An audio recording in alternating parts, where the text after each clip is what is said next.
জামাত ইসলামীর সঙ্গে অনেকগুলো দলের একটা জোট ছিল, সেটা ৯৯ সাল থেকে নিয়ে, কিন্তু আপনারা অনেকে জানেন সে জোটটা এখন আর নেই।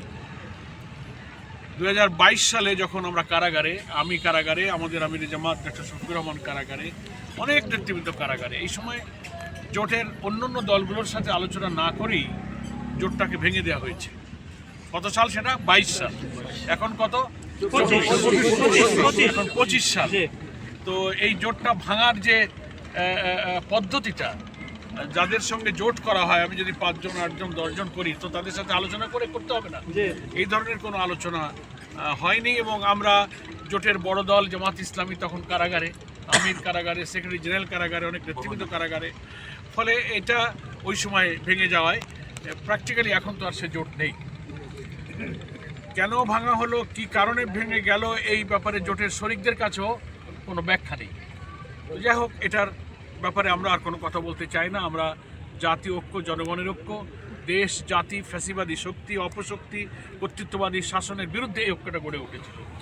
তো এখন জোট নেই, তবে আওয়ামী লীগ ক্ষমতায় যতদিন ছিল তাদের অত্যাচার, জুলুম, নির্যাতন এবং কর্তৃত্ববাদী শাসনের বিরুদ্ধে জনগণ যুগপথভাবে লিয়াজো করে, আলোচনা করে, পরামর্শ করে, বিভিন্নভাবে কিন্তু আমরা অন্তত এক দফার আন্দোলনে ভিন্ন ভিন্ন থাকলেও যার যার জায়গা থেকে আমরা আন্দোলন করেছি।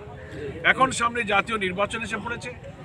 এই নির্বাচন যত নিকটে আসবে, এই নির্বাচনটা ইনশাল্লাহ জামাত ইসলামী নির্বাচনমুখী দল।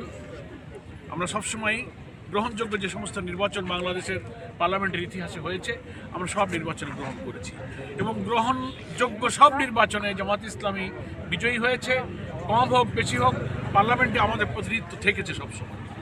আমরা আগামীতে নির্বাচনের জন্য প্রস্তুতি গ্রহণ করছি এবং বাংলাদেশের 300 আসনেই আমরা প্রার্থী দেওয়ার জন্য আমরা মাঠ জরিপ করে আমাদের প্রস্তুতি প্রায় সম্পন্ন। এখন কথা হলো, যে কোনো একটা জাতীয় নির্বাচনে বিভিন্ন দলের সঙ্গে অ্যালায়েন্স হতে পারে। ইসলামী দলগুলোর মধ্যে নির্বাচনে একটা সমঝোতার আলোচনা পরস্পর চলছে, আগের চেয়ে তারা অনেকেই নিকটে কাছাকাছি এসেছে।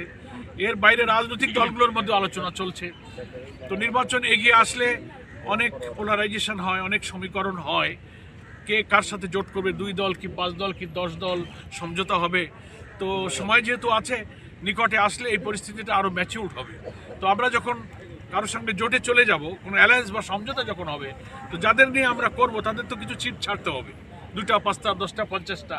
এই জন্যে প্রয়োজনে আমরা কিছু আসন ছেড়ে দিয়ে হলেও আমরা আমাদের জাতির স্বার্থে, জনগণের স্বার্থে, দেশের স্বার্থে, মুসলিম উম্মার স্বার্থে, আমাদের আমির জামাত বলেছেন, ফ্যাসিবাদ বিরোধী শক্তি আন্দোলনে আমরা যারা মাঠে ছিলাম, জাতির কল্যাণে আমরা তাদের সাথে নির্বাচনে যে কোনো ঐক্য করতে রাজি আছি। আমাদের সেই প্রস্তুতি চলছে। আর আমাদের সঙ্গে অন্য কোনো রাজনৈতিক দলের দলগত কোনো বিরোধ নেই এবং আমরা মনে করি সব দলগুলোরই উচিত এমন কোনো কথা, এমন কোনো বক্তব্য পরস্পর না বলা, যাতে ফ্যাসিবাদ বিরোধী আন্দোলনে আমাদের ঐক্যের মধ্যে কোনো বিভেদ সৃষ্টি হয়, অনৈক্য সৃষ্টি হয়।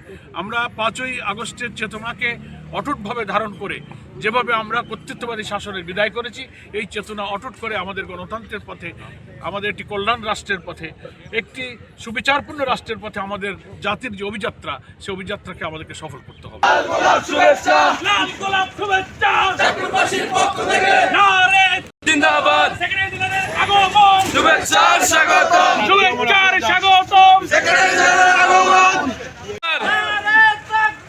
আল্লাহু আকবার, জিন্দাবাদ জিন্দাবাদ, শুভেচ্ছা স্বাগতম, জেনারেল সেক্রেটারির আগমন।